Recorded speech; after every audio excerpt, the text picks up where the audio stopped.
So, what are some ways we can develop cultural competence in ourselves and in our students? One is using books as windows and mirrors.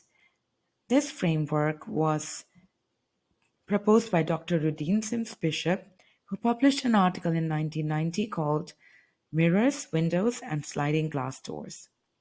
In this article, she speaks about how our society has grown with culture, but our books don't reflect it. She describes that people of color see through windows, looking at a world that isn't like their own. And so she kind of underlines the importance of books being mirrors as well. So when we look at the diverse characters and communities and traditions in books, they act as windows.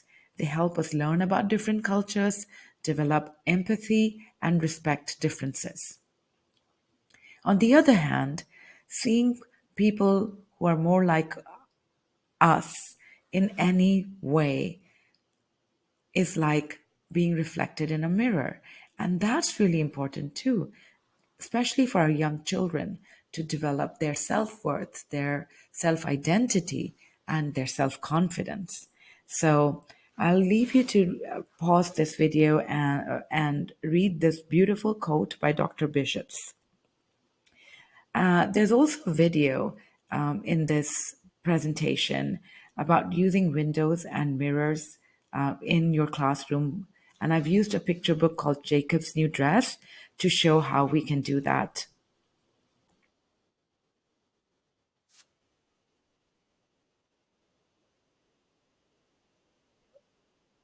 And you will find it in one of the modules of this workshop. Another thing we can do is reflect on our own personal cultural lens, because as culturally responsive educators, we need to realize that our own cultural conditioning is reflected in our teaching. Everything from how we set up our classroom, how we create and maintain relationships with our students, how we design and deliver our lessons, how we talk to our students, everything comes from our own cultural and personal experiences. And so it's really to gain a deeper understanding and a better self awareness, we can use guided reflection, reflective journaling, and group discussions, or even just informally talk to a colleague or a friend or a family member. So here are some questions for you if you'd like to reflect on them by pausing after each question, or you can grab a pen and paper and journal about it. What are my experiences as a member in various identity groups that I'm a part of? How is my own cultural identity and conditioning reflected in the physical and academic environment of my classroom? In what situations have I used stereotypes or committed microaggressions, however unwittingly, in the past?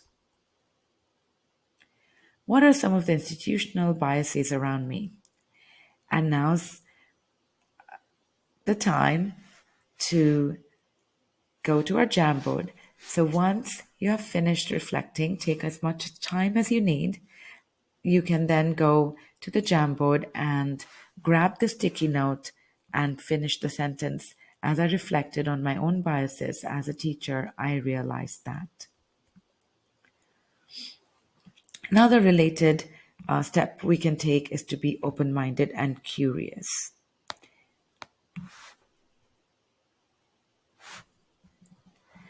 It's really important to ask questions and listen to answers.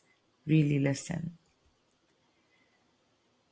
We need to check our assumptions regarding our own culture being the norm or the standard. So, for example, an education might have been taught to say, can you please pass me the salt? Or may I please do this and this? Whereas in another culture, just pass me the salt, or I'd like to, might be okay. So definitely we want to teach politeness to our children, but there are different ways to be polite. It doesn't have to be our way specifically. Be curious and kind. Another very interesting and important exercise is Take a tour of your classroom with fresh eyes and be objective.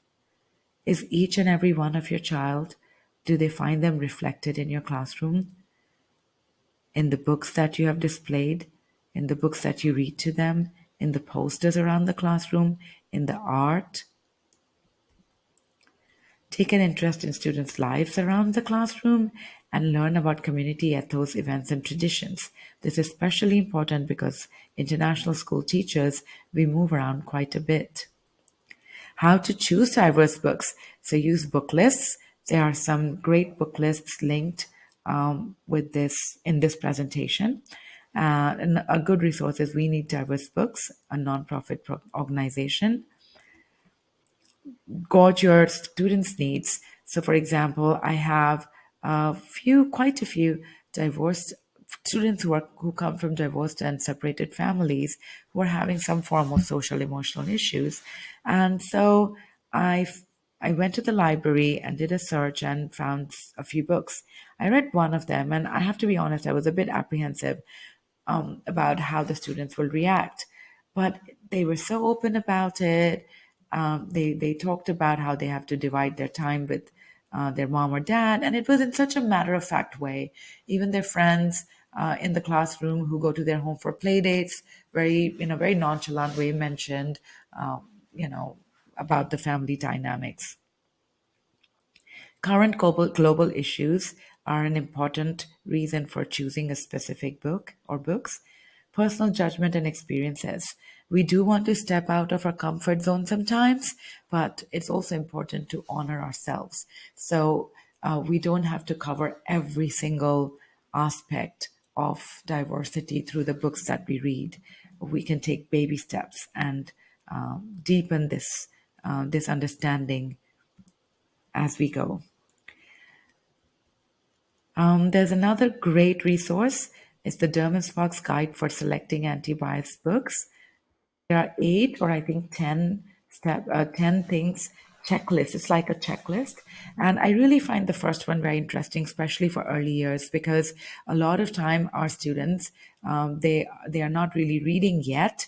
And so they read through books and they really focus on the illustrations. So as adults, it's really important for us to check the illustrations for stereotypes, tokenism.